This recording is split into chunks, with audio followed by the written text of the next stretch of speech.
Here is a setup for Daniel's cell. It contains two containers. One has a copper sulfate solution and the other has zinc sulfate solution. Let's now take a zinc rod and dip it in zinc sulfate solution. And let's dip a copper rod in copper sulfate solution. Now, let's connect the two rods using wires.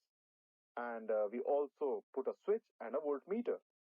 The two solutions are also connected using a salt bridge, which has an inert electrolyte, for example, potassium nitrate.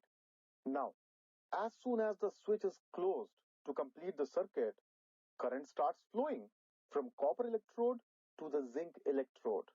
And that can be confirmed by the deflection of needle in the voltmeter. Let me write down the reaction that takes place at the zinc electrode. So, as you can see, zinc gets oxidized and acts as anode. Now, two electrons are released in the process. These two electrons are then transferred by the wires to the copper electrode, where they are absorbed by the Cu2 plus ions to form copper. So, copper electrode acts as a cathode, and here is the reaction that takes place at the cathode. So, what is the net reaction that takes place in Daniel's cell? Here it is.